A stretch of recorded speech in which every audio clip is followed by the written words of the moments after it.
Hola amigos, ¿cómo están? Muy buenas tardes, bienvenidos a una nueva edición de su programa Habla Doc. En esta oportunidad traemos un tema también muy interesante y seguramente algo que de pronto ustedes también han sido afectados en algún momento. Estamos hablando de la tos y la gripe. En esta oportunidad nos acompaña la doctora Belén Serpa, ella es neumóloga del Hospital Villa El Salvador. Bienvenida, doctora, aquí al programa de Habla Doc. Muchas gracias. Doctora, antes de iniciar de pronto este tema también tan interesante, nos gustaría que nos pueda comentar un poco acerca de su especialidad. Usted es neumóloga. Los neumólogos, ¿qué tipo de infecciones, qué tipo de enfermedades atienden ustedes, como para que también el público, ¿no?, sepa un poquito sobre esta rama de ustedes, ¿no?, de la medicina? Claro, sí, efectivamente, yo soy neumóloga. Soy especialista en pulmones, en el estudio de los pulmones, de la vía respiratoria. La neumología es una especialidad que abarca el estudio de la vía aérea, incluyendo nariz, garganta, tráquea, los bronquios, los pulmones, y vemos todas las enfermedades que se producen en estos lugares de nuestro cuerpo, nuestras zonas de nuestro cuerpo. La especialidad dura aproximadamente 3 años en el Perú, ¿no?, aparte de los estudios de medicina. Y bueno, aproximadamente son un tiempo de unos 11 años que se estudia, los 7 años de la carrera de medicina, y luego el año del SERUM, y luego posterior el estudio de la especialidad, que es de 3 años. Ustedes, por ejemplo, abarcan qué tipo de enfermedades, y por mencionar de pronto las más comunes que tenemos, pues, ¿no?, la tos y la gripe. ¿Qué otras enfermedades también abarcan de pronto dentro de las más comunes, ¿no?, como para que se puedan hacer una idea? Nosotros abarcamos enfermedades de la vía respiratoria superior e inferior. ¿Eso qué quiere decir? Abarcamos todo lo que son resfríos, faringitis, gripe, ¿no? Y además también abarcamos enfermedades de la parte de la vía respiratoria inferior, que vendría a ser traqueitis, por ejemplo, también una laringitis, asma, fibrosis pulmonar, detección, por ejemplo, también de cáncer de pulmón, y todas las enfermedades que comprometen al pulmón. Toda la parte de las vías respiratorias. Vías respiratorias, desde la nariz hasta los pulmones. Perfecto. Toda esa área abarca la neumología, ¿no? Entonces, eso es importante que la gente sepa, para que sepan a dónde acudir cuando tengan algunas de estas enfermedades, ¿no? Muy bien. Ahora, doctora, ya entrando más al tema del día de hoy, ¿no?, que es de tos y la gripe, una de las enfermedades respiratorias de pronto más comunes en esta temporada de frío, ¿no? ¿Por qué se presenta, sobre todo? No sé si decir de pronto en términos de enfermedades respiratorias, infecciones respiratorias, que es justamente lo que vemos mayormente en esta época de invierno. Sí, Mónica, precisamente quería decir eso, aclarar que en realidad la tos es un síntoma. Es un síntoma que puede deberse a diferentes causas o diferentes enfermedades. Usualmente las personas, la mayoría de personas piensa de que la tos se debe a enfermedades respiratorias, de la vía aérea, pero en realidad no es así. Una tos en realidad te puede dar si es que tienes un problema en el corazón, una enfermedad en el corazón. También te puede dar, por ejemplo, si tienes una enfermedad gástrica como el reflujo gastroesofágico, es una enfermedad que pues te produce tos.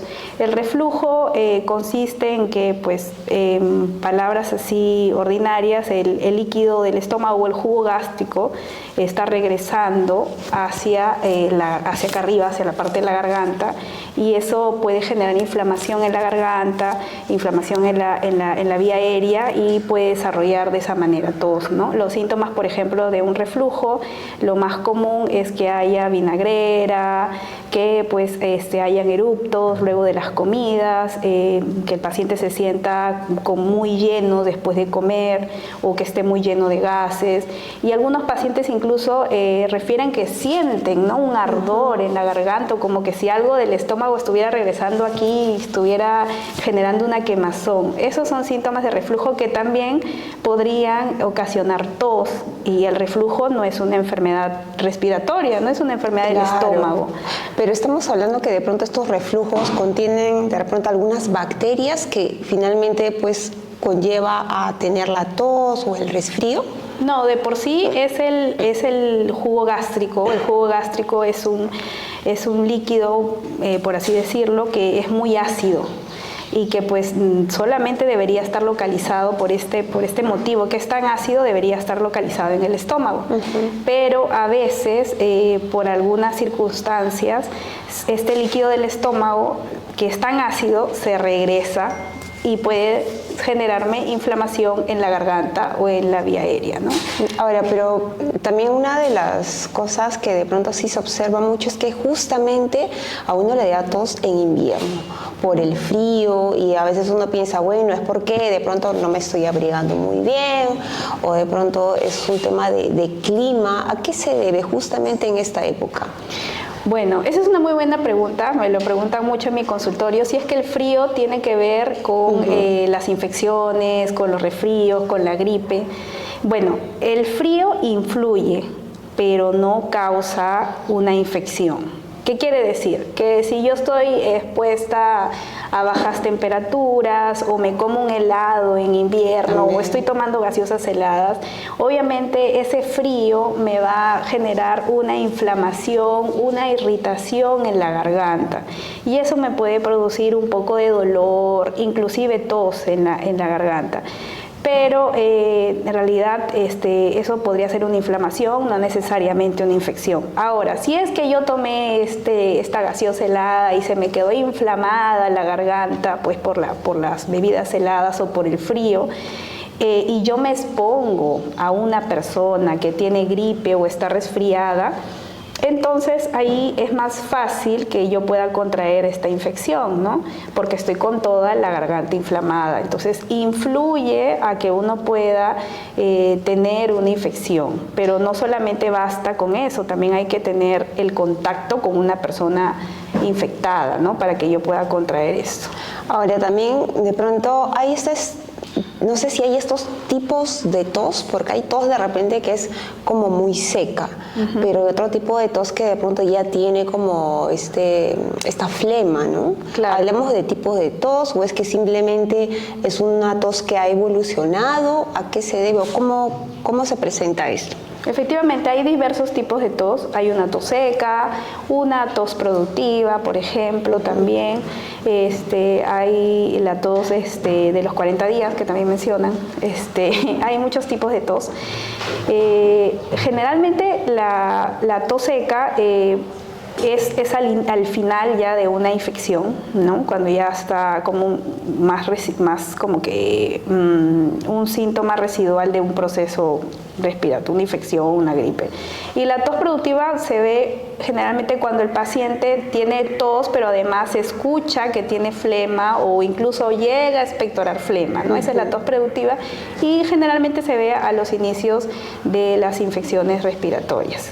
Entonces, y bueno, la tos que te digo, la tos ferina, que es la tos de los 40 días, que es la tos de los 100 días, que es una tos que puede durar inclusive más de 100 días, ¿no? Entonces, una tos perruna también le decimos, que es que asemeja como un ladrido de un perrito, y pues uno tose y puede estar tosiendo así más de 100 días, ¿no? ¿Y esto no es dañino de pronto para los pulmones o para el sistema respiratorio, tener una tos tan prolongada, digamos, en el tiempo? Más que dañino, produce dolor. Más que dañino, podría decirse que es fastidio, ¿no? Fastidio porque uno al estar tosiendo va a generar dolor de abdomen, dolor de espalda, dolor de cabeza, pero en realidad la tos es un mecanismo de defensa, o sea, la tos es un síntoma que se produce a raíz de que nuestro cuerpo se está defendiendo, o sea, nuestro cuerpo está reaccionando a algo que está detectando en nuestra vía respiratoria. Entonces lo que quiere es eliminarlo, es algo como para protegernos. Nuestro propio cuerpo, el organismo, el cuerpo humano es maravilloso. Hay muchos mecanismos de defensa para protegernos y para que el ser humano pueda sobrevivir, y uno de ellos es la tos, ¿no? Entonces, Generalmente, por ejemplo, acá en esta imagen de aquí, que justo traje, vemos la vía aérea, por acá vemos la tráquea, estos son los pulmones, y bueno, por acá estarían los bronquios. No sé si se logra ver, pero ahí hay como unas imágenes, creo que en este lado se observa mejor. Y ahí se ve una imagen como unos tractos, podría decirse. Esos son los vasos sanguíneos, y cerca de los vasos sanguíneos siempre van a haber bronquios. Entonces supongamos que ingrese un virus o una bacteria a la tráquea o a la vía aérea, entonces nuestro cuerpo, nuestro organismo lo va a sentir y va a enviar una señal al cerebro para que el cerebro genere una protección, ¿no? ¿Y cuál es la protección que el cerebro va a enviar? Es que va a hacer que nosotros tratemos de expulsarla.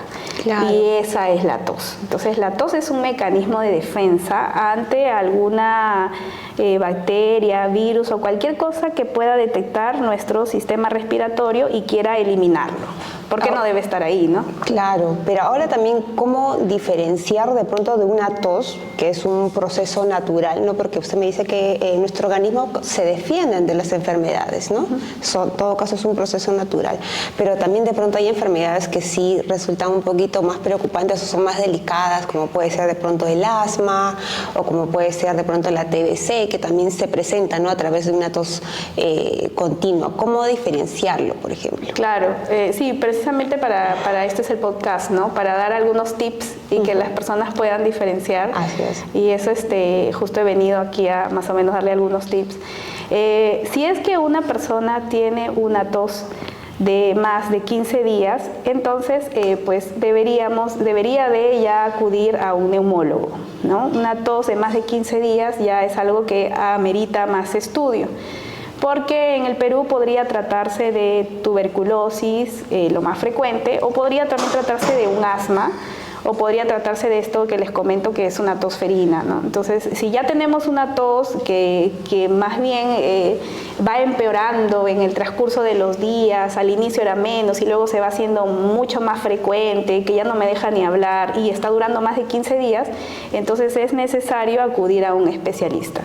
Lo normal es que una tos pues me dure menos de 15 días, ¿no? Generalmente en el caso de que tengamos algún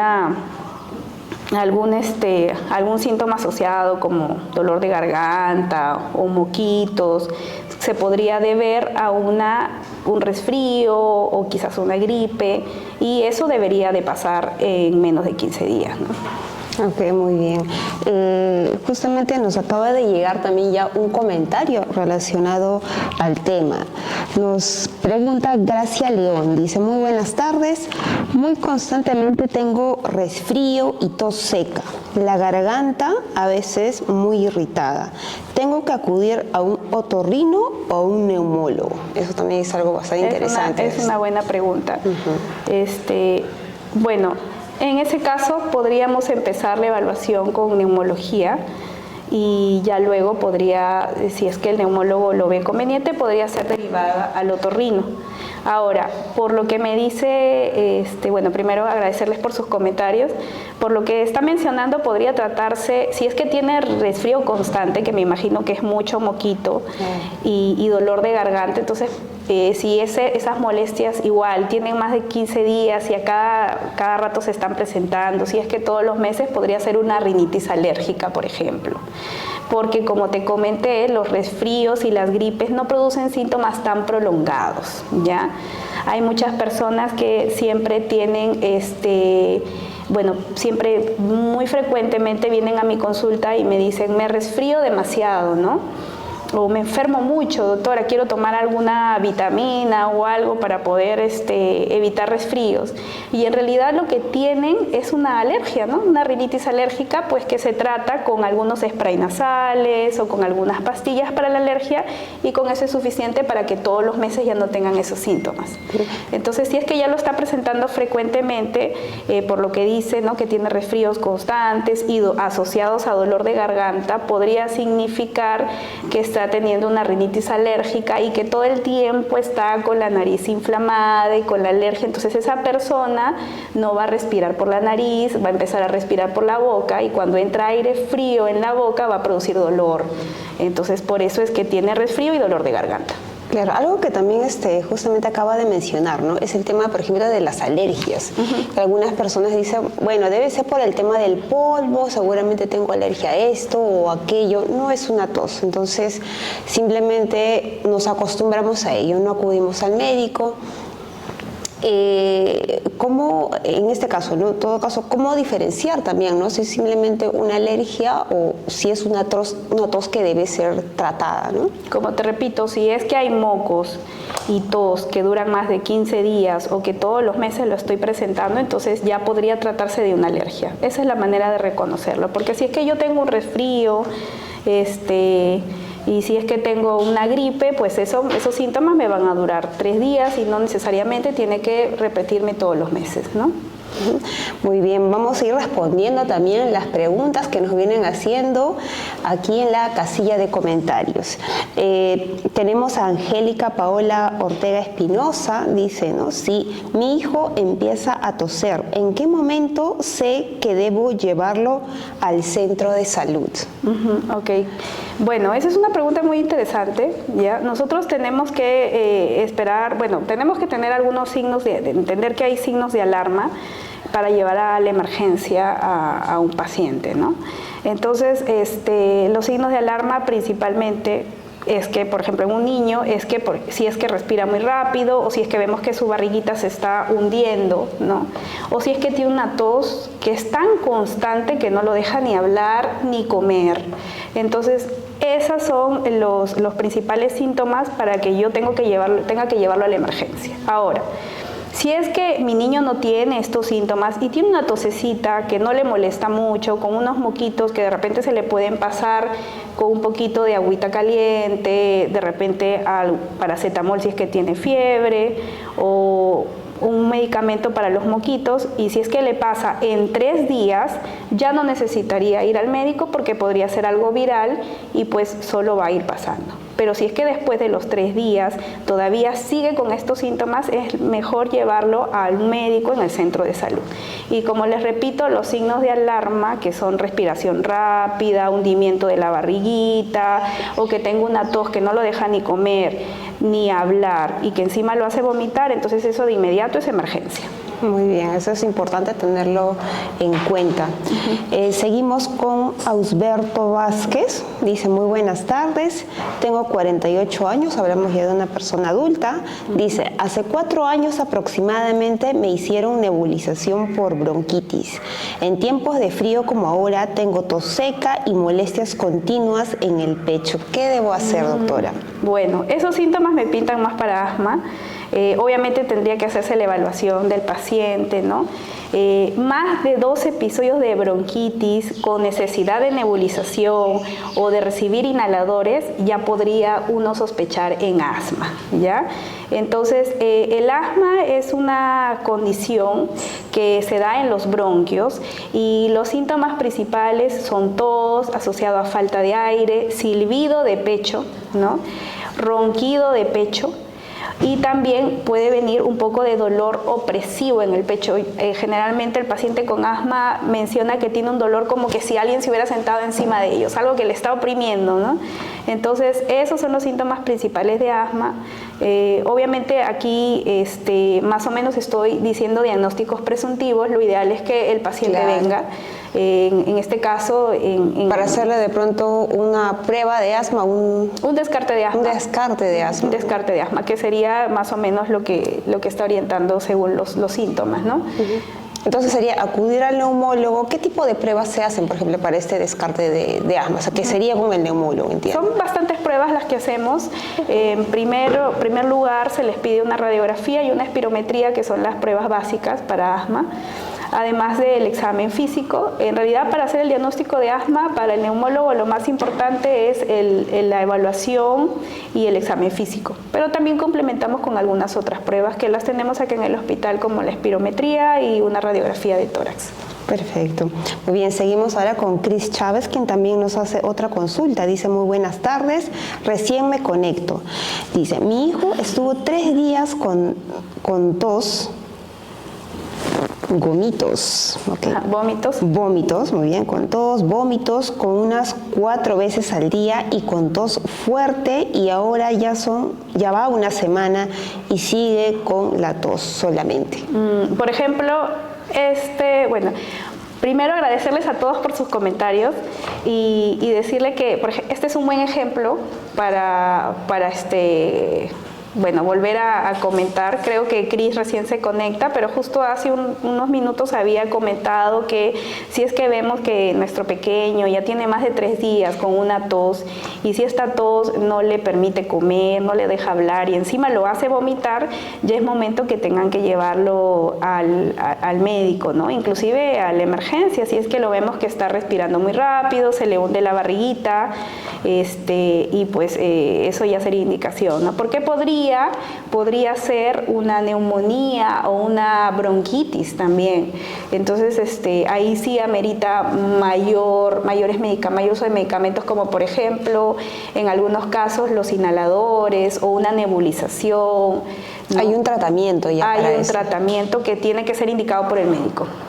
Y cuán importante, por ejemplo, aquí es de que puedan acudir realmente a un médico y de pronto no tener un tratamiento, de veces tratamiento casero, ¿no? El de casa. Sí, los remedios caseros, yo no estoy en contra de los remedios caseros, funcionan, sí funcionan.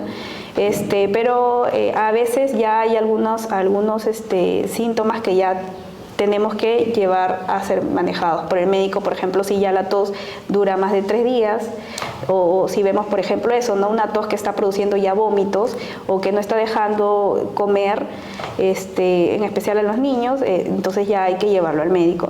Por ejemplo, ¿cómo podemos diferenciar si es que se trata de una infección viral que va a pasar solita de una infección bacteriana que necesita el paciente antibióticos? Podemos diferenciarlo más o menos, es que cuando uno tiene una infección bacteriana duele tanto la garganta que hasta duele pasar los alimentos. La bacteria siempre va a producir un dolor muy intenso, en especial cuando uno pasa los alimentos. En cambio, cuando es una infección viral que podría pasar solamente con paracetamol, algunos medicamentos, sin necesidad de antibióticos, uno va a presentar un dolorcito, pero que no es un dolor que es un dolor que está constante y no es tan intenso como el dolor cuando uno tiene una bacteria, ¿no? Entonces, ahí también, por ejemplo, indicación de ir al médico para que uno pueda prescribirles antibióticos, ¿no? Obviamente evaluando la garganta y todo ello. Otra cosa, que también hay remedios caseros que ayudan. Por ejemplo, los remedios caseros, el kion, el limón, que siempre me preguntan, ¿no? Siempre en la consulta me vienen preguntando si es que pueden usar el remedio de la abuelita, que es básicamente tomar pues su jugo de cebolla con un poco de limoncito y añadirle miel, sí, etcétera. Y sí funciona, ayuda un poco a aliviar la tos y los moquitos. Eso sí podría ayudar. Ahora, si es que tengo la garganta muy irritada, con mucha molestia, entonces ahí sí ya el limoncito más bien va a afectar, ¿no? Ok. Doctora, y de pronto, bueno, lo que mencionaba, ¿no? Que uno de pronto que puede ser una infección bacteriana y la otra que es una infección, bueno, viral, es de estas que se pasan en una semana, podríamos decir. Entonces, ¿cuándo de pronto estaría bien automedicarse? En el caso viral, ¿está bien automedicarse o simplemente aguardamos el proceso, ¿no? De una semana? Y en el caso de la infección bacteriana igualmente, ¿cómo sería en todo caso la medicación? Sí, yo creo que eso sí es importante aclarar, ¿no? Hay algunos medicamentos que están permitidos usar, que uno puede tomarlos, como por ejemplo el paracetamol. Es un medicamento que uno puede tomarlo condicional a dolor. Si tiene mucho dolor se toma uno, si tiene mucha fiebre se puede tomar uno, por algunos días nada más, un tiempo corto, máximo 3 a 5 días. Y a menos que pues uno tenga una alergia a estos medicamentos, ¿no? Hay algunos otros medicamentos que puede uno tomar, como los antigripales, o cetiricina, loratadina, que son para los moquitos. Pero si es que los síntomas persisten, vuelvo a recargar, en 3 días ya hay que ir al médico para que pueda prescribir un medicamento de mayor complejidad, ¿no? Algo un poquito que pueda actuar en los síntomas que están persistiendo. ¿Y esta medicación es la misma que se puede dar a un niño y a un adulto?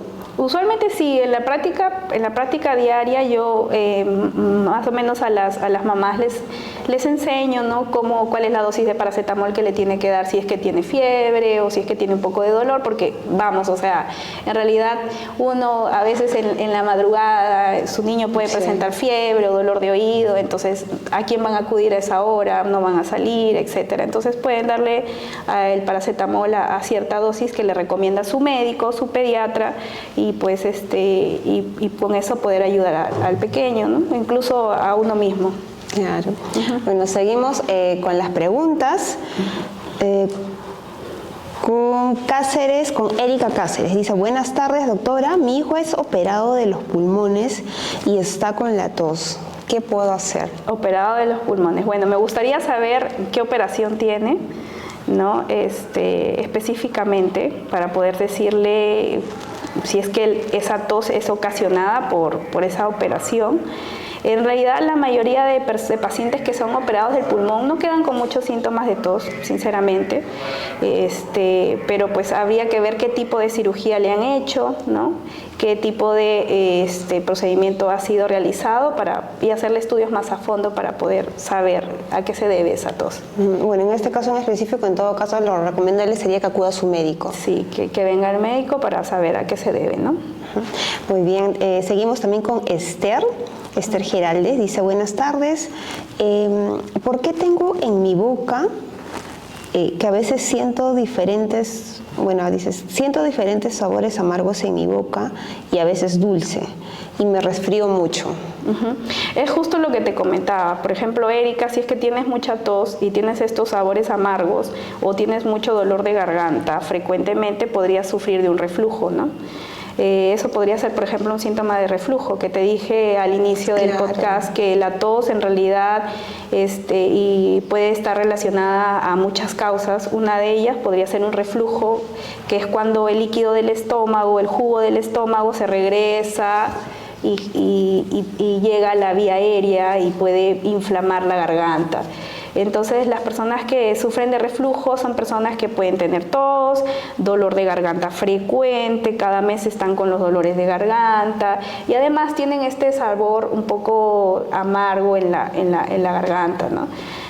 Además pueden presentar eruptos, pueden presentar llenura precoz o pueden presentar vinagrera. Entonces, en ese caso sería también recomendable de repente pasar por gastroenterología, ¿no?, si es que está presentando este cambio en el sabor de las comidas, ¿no?, estos sabores amargos que presenta en la boca. Bueno, hay casos en todo caso en las que sí amerita, ¿no?, en todo caso acudir a otra especialidad. Claro. Doctora, y en el caso, hace un momento que justamente preguntaron en el tema del resfrío y en el tema de la tos, si debe acudir a un otorrino o debe acudir a un neumólogo. En el caso de los resfríos, ¿conviene acudir a un otorrino en todo caso? ¿No lo ven los neumólogos? Podríamos ver ambas especialidades. En Perú generalmente cuando hay tos, pues primero pasarían por el neumólogo, porque acá en Perú se ve mucho lo que es la tuberculosis, y la tuberculosis, el principal síntoma o el más frecuente es que hay una tos de más de 15 días. Entonces, lo ideal sería primero hacer el estudio de esa tos de más de 15 días y evaluar también la parte de la vía aérea superior, que también la vemos nosotros, y ya si es que amerita, pues se puede hacer una derivación al otorrino, ¿no? Perfecto. Bien, también tenemos otras consultas que nos van llegando. Dice Lourdes Garland, dice: ¿las alergias siempre se tratan con budesonida? No, la budesonida es un inhalador que se usa para asma, para pacientes que tienen asma. También la budesonida se puede usar para pacientes que no tienen asma, ¿ya? Lo que pasa es que el uso del inhalador está en el Perú muy estigmatizado. La mayoría de pacientes piensa que el inhalador produce adicción, que el inhalador se usa para asma nada más, y eso es falso. Los neumólogos usamos asma para muchas enfermedades. Por ejemplo, lo podemos usar para una bronquitis, hasta lo podemos usar para una neumonía, lo usamos para muchas enfermedades, no solamente para asma. La budesonida es un inhalador que se usa para desinflamar la vía aérea. Frecuentemente se usa en personas asmáticas, pero también se puede usar en otro tipo de personas que no tienen asma y que están sufriendo de bronquitis a repetición. Eso pasa mucho en los niños. Los niños generalmente cuando viven en un clima muy húmedo, como Lima, ellos, como siempre les digo a las mamás cuando vienen a mi consulta, los pequeñitos menores de 6 años, ellos no saben regular la humedad ni la temperatura, según los estudios, ¿no? Los estudios dicen que todavía su sistema respiratorio está muy inmaduro, entonces ellos no pueden con tanto frío, con tanta humedad, no saben regularlo. Entonces, muchos de ellos pueden sufrir de cuadros de bronquitis a repetición y no necesariamente ser asma, ¿no? Claro. Eso simplemente es hasta que ellos vayan creciendo y su cuerpito aprenda a regular estos cambios de temperatura, humedad, etc. Y a veces en estos pacientes, en estos pequeñitos, tenemos que usar, que tienen bronquitis a repetición, que todos los meses están con bronquitis, con silbido de pecho, con ronquido de pecho, con ingresos a la emergencia, que los nebulizan, etcétera, les podemos dar la budesonida como un preventivo, ¿no? Sin necesidad de que sean asmáticos.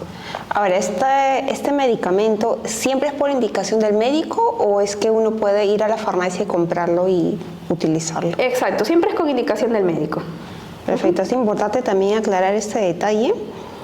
También tenemos otras preguntas de Ángeles Mejía. Dice, muy buenas tardes, doctora. Tengo una niña de 8 años, bueno, es una madre de familia, y dice, y últimamente mi niña tuvo una tos que le duró casi un mes, sin fiebre, pero al final tuvo tos. Dice, sin flema, pero era demasiado la tos. Bueno, hablamos de una tos seca, entiendo, ¿no? Dice, ¿no? Acudí a un médico por videollamada y me recetó unos medicamentos y nada más. Pero cada cierto... Está un poquito complicado lo que ha escrito nuestra seguidora. Dice, a ver... Dice, mi niña habla mucho, pero también tiene una tos seca, su garganta tose, le he dado Ambroxol por 5 días y cetiricina y se le pasa. Claro, eso me lo indicó el médico, pero ¿qué debo hacer, doctora, para que no ocurra tanto? Porque creo que afecta sus defensas. La medicación también, ¿no? Cuando tiene una tos, bueno, es una de las principales dudas de repente de las mamás. Bueno, primero muy buenas tardes y muchas gracias por su pregunta, porque creo que vamos a resolver varias dudas y podemos aprovechar bastante esa pregunta. Así es. Bueno, primero que de hecho ha hecho muy bien la mamá de llevarlo al médico, felicito esa opción, porque bueno, ya tiene una tos que está durando más de una semana, prácticamente más de 2 semanas, entonces está perfecto que lo lleve donde el médico. Segundo, el Ambroxol es un medicamento que sí se puede usar en algunos tipos de tos. La verdad no lo uso mucho, pero sí se puede usar, pero no en todos los tipos de tos. De repente su pequeña ya tiene un tipo de tos seca que ya no necesita usar Ambroxol, ya necesita otro tipo de medicamento, y el Ambroxol más bien va a empeorar la tos si es que se lo está dando en el momento inadecuado, ¿ya? Entonces, por eso es la importancia de llevarlo al médico, porque el médico va a saber reconocer en qué momento se le va a dar Ambroxol y en qué momento se va a beneficiar con Ambroxol y en qué momento ya no. ¿Ya? Entonces, lo más probable es que esta pequeña necesite o su pequeña necesite otro tipo de jarabe para controlar esa tos y además hacerle estudios para saber por qué se está enfermando tanto. Si es que tiene menos de 6, me dijo que tiene 8 años, ¿no? Sí. Bueno, ya tiene más de 6 años, entonces lo que sí se debería pues hacer es hacerle más estudios, en ese caso venir al neumólogo y pues hacerle descarte de otras enfermedades, entre ellas la más frecuente en los niños de esa edad, asma, ¿no? Doctora, y algo clave que también justamente ella ha mencionado, ¿no? Que es el uso de medicamentos puede afectar las defensas naturales de nuestro organismo. ¿Hasta qué punto es eso cierto? Afectar las defensas, no va a afectar las defensas el que tenga mucha tos ni nada, al contrario, la tos se está presentando porque la pequeña tiene sus defensas muy bien. Como te comenté, la tos es un mecanismo de defensa, Es un síntoma que se va a dar por nuestro cuerpo para defendernos, para eliminar lo que está ingresando a la vía aérea, ¿no? Más bien, de repente, pues tiene bastante respuesta a su organismo. Ahora, hay algunos antibióticos, algunos medicamentos como los antibióticos que no se deben automedicar porque pues sí van a barrer con nuestra flora bacteriana. Nosotros los seres humanos tenemos bacterias que son buenas, que no nos hacen daño y que están en nuestro organismo y más bien nos ayudan a mantener nuestro equilibrio, ¿no? Y pues si es que yo estoy tomando antibióticos a libre demanda, puedo generar que estas bacterias que son buenas para nosotros se mueran, por así decirlo, y todo nuestro cuerpo se desequilibre, ¿ya? Entonces los medicamentos que podrían alterar ese tipo, por así decirlo, nuestras defensas podrían ser los antibióticos, ¿no? Por eso no automedicarse con antibióticos. Hay otros medicamentos como la prednisona, la dexametasona, los corticoides. Esos medicamentos sí bajan las defensas, ¿ya? Entonces tampoco hay que automedicarse con ese tipo de medicamentos. Pero con respecto a lo que ha comentado nuestra seguidora de que si es que el ambroxol o la tos le va a bajar las defensas, no, eso no va a suceder, pero sí es importante que venga a hacerse ver con el médico para saber qué está pasando con su pequeña, ¿no? Okay. Y respecto al uso, por ejemplo, de las vacunas, ¿no? Que muchas veces durante esta temporada el tema, la vacuna contra la influenza, por ejemplo, ¿no? Que es un tema más preventivo. ¿Qué tan eficientes son estas vacunas? Bueno, las vacunas son muy eficientes. ¿Por qué? Porque las vacunas, muchos me preguntan en la consulta, o muchos me dicen en la consulta, doctora, me vacuné contra la influenza, pero igual me dio. También. Bueno, eso es muy frecuente, eso es casi de mi día a día. Las vacunas van a prevenir que nos den las enfermedades graves, ¿no? O sea, por si yo me vacuno contra la influenza, y me puedo contagiar contra la influenza, pero lo que no me va a dar es una neumonía por influenza. O sea, ¿qué quiere decir? Que la vacuna va a tratar de que pues yo me hospitalice por influenza, ¿no? No que me dé un resfrío por influenza, porque un resfrío por influenza me puede durar 3 días con moquitos, dolor de garganta y se me va a pasar. Pero si yo me he vacunado, lo más probable es que si me da influenza yo no me hospitalice, no me dé bronquitis, no me dé neumonía, no sea algo más complicado. Entonces sí es importante vacunarse, es muy importante vacunarse, en especial a las personas que están en los extremos de la vida, ¿no? Menores de 5 años, mayores de 65 años y a las personas que tienen enfermedades respiratorias y enfermedades cardíacas, hipertensos, personas asmáticas que tienen bronquitis crónica, EPOC, fibrosis pulmonar. Todo ese grupo de población vulnerable son las que se benefician más de las vacunas. O sea, por un lado tenemos estas vacunas contra la influenza y otro tipo de vacunas que también ellos deban considerar. También la del neumococo, por ejemplo, ¿no? La de la influenza es todos los años, la del neumococo generalmente es una vez nada más y ya uno no se tiene que vacunar. Una vez en la vida. Una vez en la vida, ¿no? Depende del tipo de vacuna que te pongas, pero usualmente es una vez en la vida. Perfecto. Bien, seguimos entonces con las preguntas de nuestro público. Dice Carmen Ayala, dice, buenas tardes doctora, muchas gracias por todo. Mi niña lleva tratamiento de asma con usted.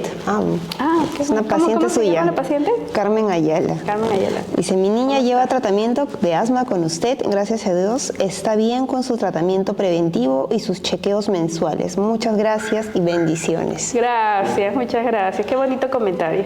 Así es. ¿Cómo está, señora Carmen? Justamente una paciente suya, bueno, la mamá de una paciente suya que nos ve. Y justamente te quería comentar una anécdota que Sí, tengo, claro. hablando del asma, que me olvidé comentarte, que me ha llegado en varias ocasiones pacientes que pues asmáticos que no están bien tratados o no han acudido al neumólogo y se automedican con prednisona, con dexametasona, con los corticoides que te dije, ¿no?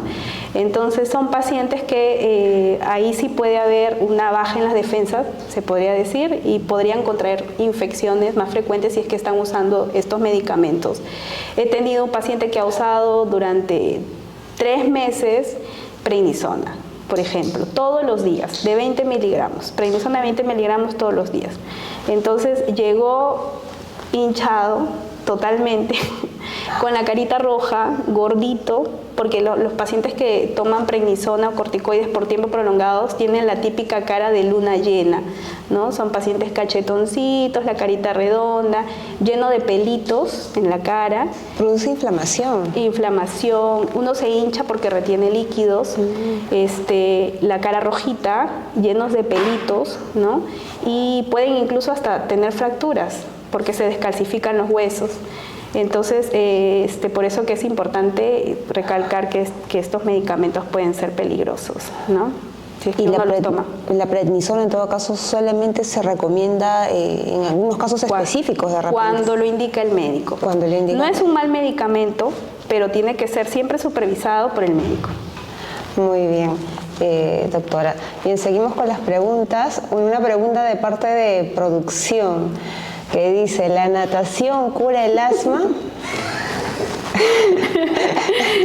Bueno, puede ser cierto, tal vez no. Gracias por su pregunta. Va a aclarar. Sí, está bien, está bien. Bueno, sí, en realidad la natación no es que cure el asma, pero ayuda a controlarlo, ¿ya? Y no solo la natación, cualquier deporte puede usarse para controlar el asma. Si es que tiene que ver con mejora de la capacidad pulmonar, va a mejorar. Por ejemplo, yoga. El yoga es un buen ejercicio para controlar, para mejorar nuestra capacidad pulmonar, controlar nuestra respiración. Entonces yo recomiendo mucho el yoga, recomiendo pilates también. Los pilates también ayudan mucho en los pacientes asmáticos para ayudarlos a controlar los síntomas del asma, ¿no? Esa falta de aire que a veces presentan algunos pacientes con asma. Pero ¿qué tipo de deportes también estamos hablando? Porque de pronto un paciente asmático que se vaya a echar una maratón de repente no es una buena idea.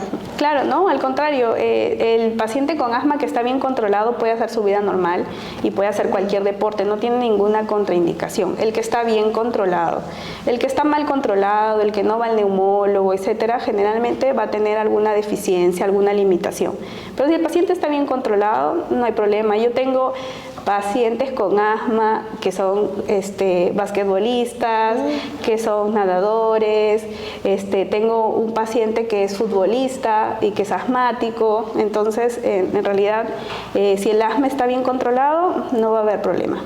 Ah, mire, qué bueno saber eso. Yo tenía la idea que de pronto sí tenían algunas limitaciones, ¿no? Porque justamente es la vía respiratoria y cuando uno hace un esfuerzo físico, pues se ve un poquito limitado por la enfermedad. Bueno, es lo que creía, pero es bueno conocer un poquito más acerca de lo que realmente se puede hacer cuando la enfermedad está controlada.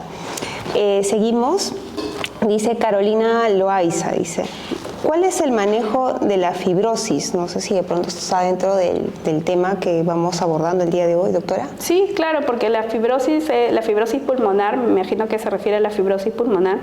La fibrosis pulmonar también es una causa de tos crónica, ¿no? Es una causa de una tos de más de 15 días. El paciente con fibrosis pulmonar es un paciente que va a tener siempre tos y siempre falta de aire. En eso primero tiene que conocer el paciente, ¿no? Mentalizarse en que siempre va a tener esa tosecita irritativa, generalmente seca. El tratamiento de la fibrosis pulmonar en realidad es muy complejo. ¿Por qué es muy complejo? Porque tenemos que tratarlos muchos médicos. El paciente con fibrosis pulmonar tiene que ser visto por el reumatólogo, por el cardiólogo, por el médico rehabilitador, tiene que ser visto por el gastroenterólogo y tiene que ser visto por el nutricionista.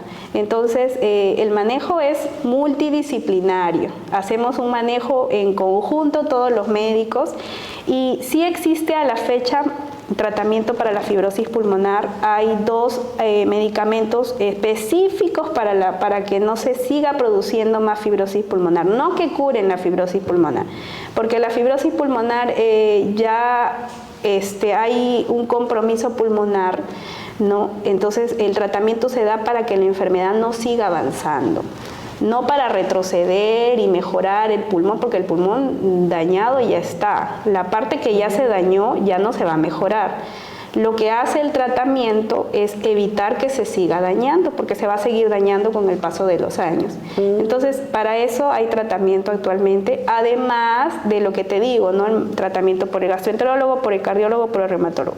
Pero sí hay medicamentos antifibróticos que ayudan a evitar que la enfermedad siga avanzando. Estos son algunos medicamentos como el nintedanib y la pirfenidona, que son los que tenemos en Perú. Entonces es algo que se controla únicamente. Que se controla, para que no siga progresando. Perfecto. Y bueno, y también aclarando, ¿no?, que de pronto los medicamentos que usted va mencionando siempre es como indicación del médico tratante, ¿no? Exacto. Sobre todo porque se tiene que ir manejando la dosis, etcétera, ¿no? Y eso es algo que hace el neumólogo con los antifibróticos. Perfecto. Muy bien, seguimos con los comentarios o las preguntas de nuestros seguidores. Dice Abigail Rojas, ¿qué medicamento se puede dar a un niño de 4 años que presenta tos seca y presenta moquito? Ya, bueno, ahí es una pregunta un poquito vaga, ¿no? ¿Cuántos días tiene de tos? Si es que este moquito viene siempre, ¿no? Entonces, por lo pronto, si es que tiene 4 añitos y tiene tos y moquito, yo le recomiendo que empiece con los remedios naturales, como por ejemplo hacerle un té con limoncito y de repente adicionarle pues un poquito de quión, jengibre, y eso puede irlo tomando, adicionado de algún antihistamínico, ¿no? Por ejemplo, una clorfenamina o una loratadina que le provean en el puesto de salud. Muy bien, perfecto. Tenemos nuevamente otra pregunta de producción que también está muy curiosa. Están muy activos los de producción. Sí. Dice, ¿qué vitaminas debemos tomar para prevenir la gripe y la tos? Bueno, muchas vitaminas, suplementos, ya sea algo que podamos comprar en farmacia o algo que podamos adquirir a través de los alimentos. ¿Cuál es la recomendación en ese caso, doctora? Bueno, como me decían mis maestros, la mejor vitamina es la vitamina O, la vitamina olla. Siempre hay que comer bien. Eso creo que a todos los médicos nos han enseñado eso desde el primer año de medicina, ¿no? Entonces nosotros siempre vamos a estar a favor de la comida, de la buena alimentación, y esa es la mejor vitamina, una buena alimentación. En cuanto al sistema respiratorio, ayuda mucho la vitamina C, ¿no? Que se encuentra principalmente pues en los cítricos. Podríamos el consumo de cítricos, naranjas, mandarinas, para poder mejorar un poco el sistema respiratorio, ¿no? Eso básicamente. Yo recuerdo mucho que siempre, también un remedio de la abuelita que era cuando uno estaba enfermo, darte naranjada, ¿no? Naranjada tibiecita, y eso en verdad sí puede aliviar y ayudar, ¿no? De pronto hay otra consulta también que nos hacen acerca de los emolientes, ¿no? Esos emolientes contra el resfrío. Esta pregunta también es de parte de producción. Consulten, si los emolientes contra el resfrío también son efectivos, ¿no? Son buenos para contrarrestar este tipo de infecciones. Bueno, si tiene limoncito, sí podrían ayudar. La alfalfa no está comprobada en realidad de que ayude mucho, pero si se sienten bien, tómenla. Si les ayuda, tómenla. Total, es un remedio natural en realidad. Lo que sí está demostrado pues son los cítricos, limoncito, el jengibre, ¿no? Eso sí está demostrado que pueden producir, por ejemplo, un poco de mejoría en los síntomas. Lo otro que también que ayuda mucho a los síntomas, por ejemplo, al dolor de garganta, es estas gárgaras con sal, ¿no? En un vasito con agua tibia podemos echar media cucharadita de sal y hacer gárgaras, pues que lleguen bastante al fondo de la garganta, hacer gárgaras con sal para aliviar un poco el dolor, para que pueda uno ayudarnos a expectorar mejor. Eso ayuda también cuando uno está con mucha flema o mucho dolor de garganta. O sea, solamente la gárgara, no pasar el líquido. No pasar el líquido, no. Uno hace gárgaras con agua con sal. Un buen tip. Bien, tenemos también otra consulta.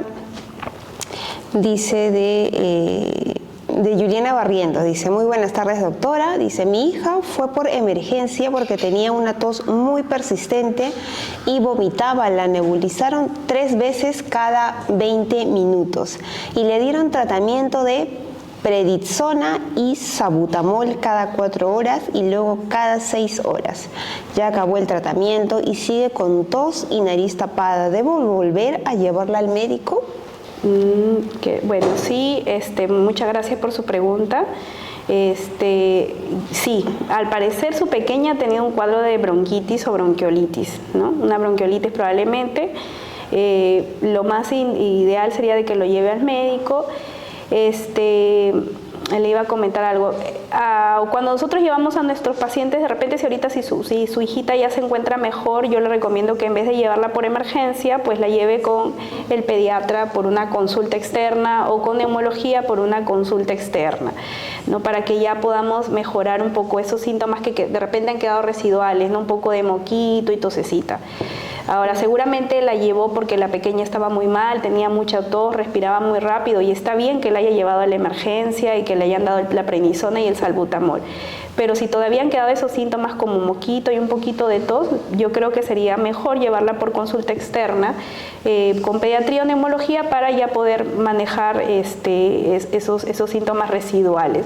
Entendamos que la emergencia, como su mismo nombre lo dice, es para salvar la vida del paciente, ¿no? Entonces en una emergencia se van a dar medicamentos solo para salvarle la vida, para mejorarlo, pero luego uno tiene que complementar esa evaluación con una atención ambulatoria. No por emergencia, sino ya ambulatorio. Sacar su cita para pediatría o de repente en el puesto de salud más cercano, ¿no? Muy bien.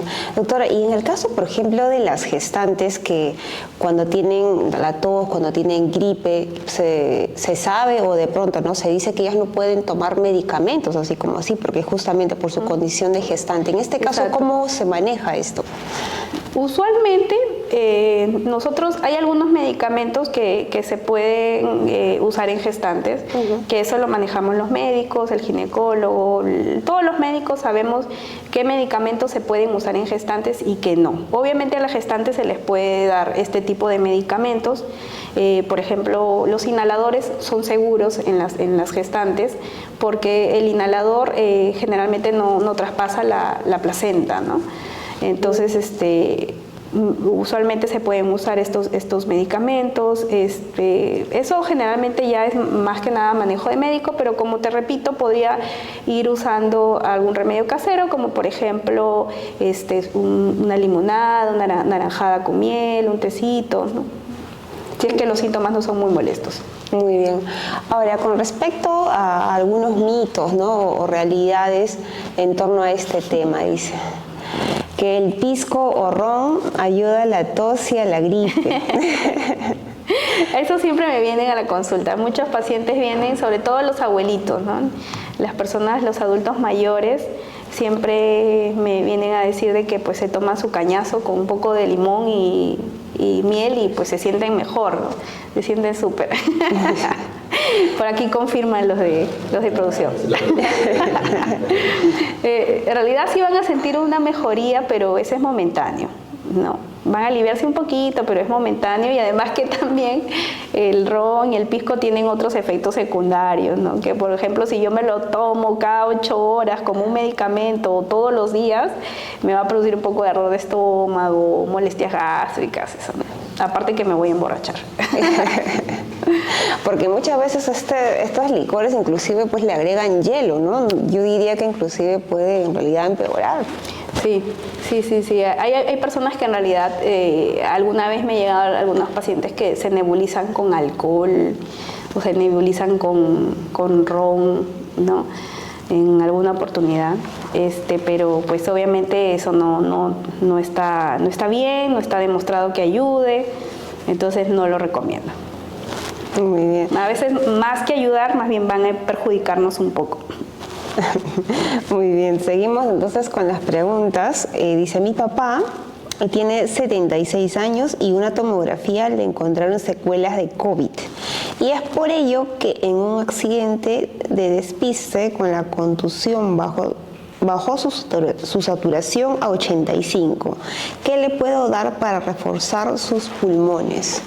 Tiene secuelas de COVID, ¿no? Bueno, me da mucha lástima, en verdad, porque hay muchos pacientes que quedaron así con secuelas de COVID, ¿no? Fibrosis pulmonar a raíz de COVID, etcétera. Entonces, podría ser el caso, si es que la saturación está en ese límite, podría ser una fibrosis pulmonar de repente.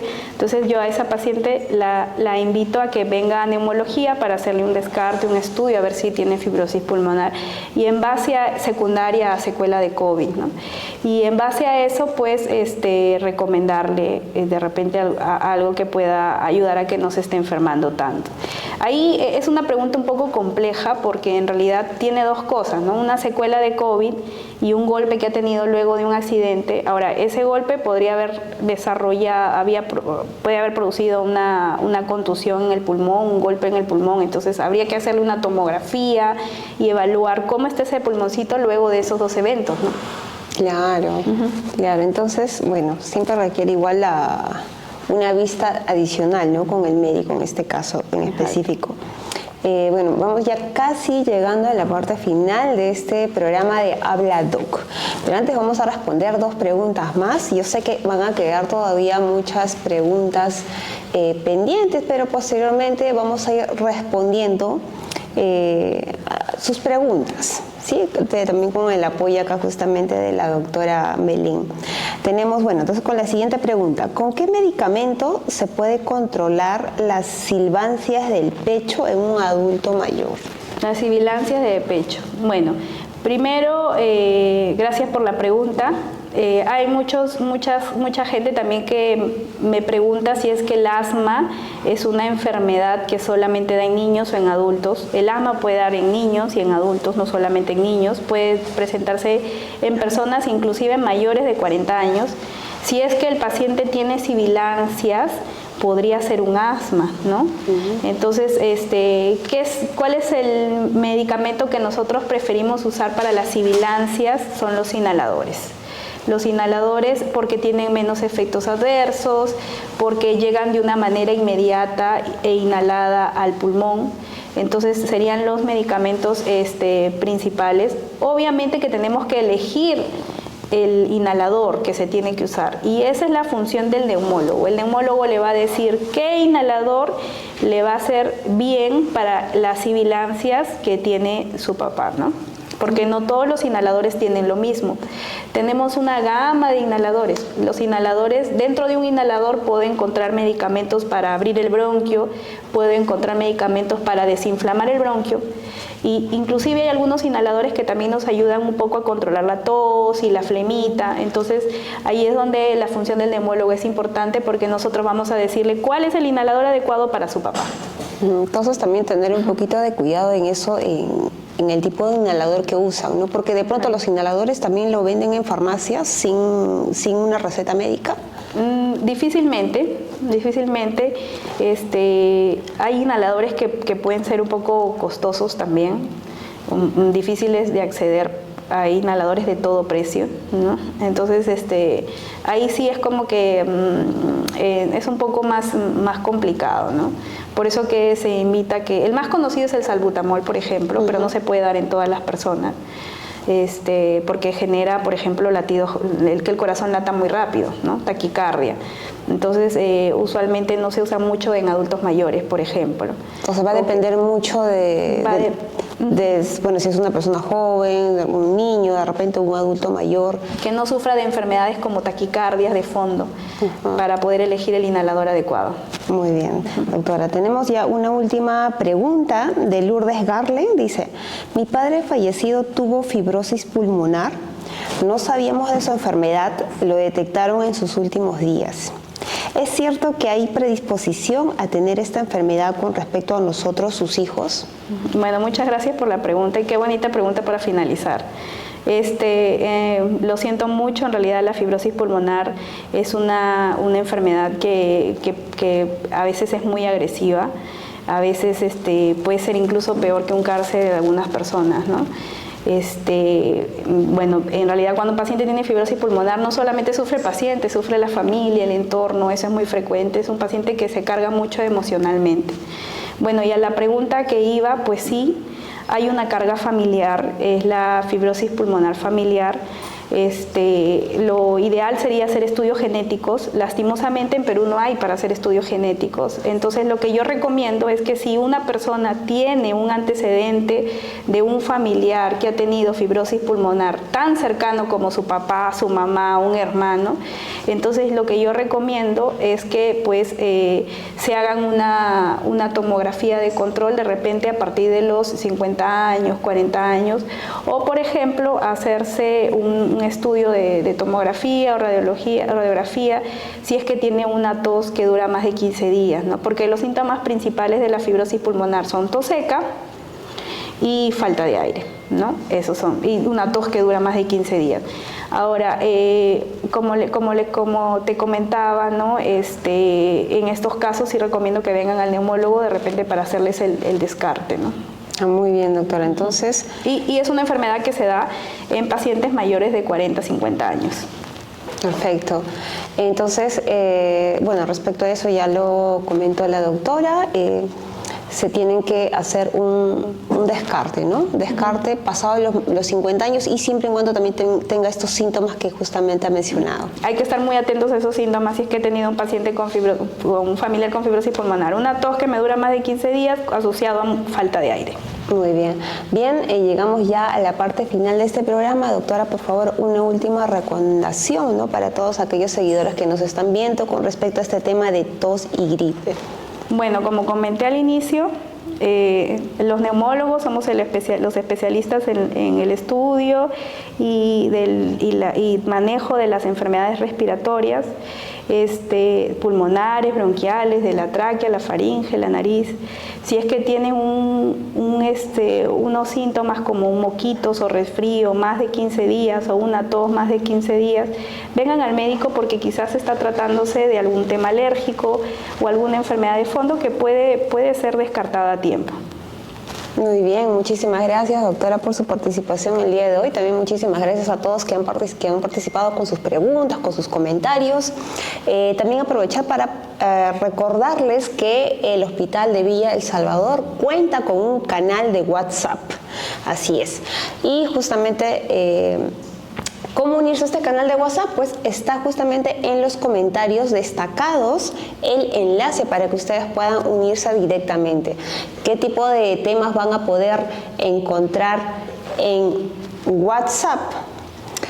Pues noticias, novedades, con respecto de pronto a las aperturas de citas, entre otros temas de interés para ustedes. Asimismo, estamos viendo ya en pantalla justamente el código QR para que ustedes puedan escanear y los va a llevar directamente a nuestro canal de WhatsApp. O en todo caso también a través del enlace, como les comentaba, que se encuentra en los comentarios destacados.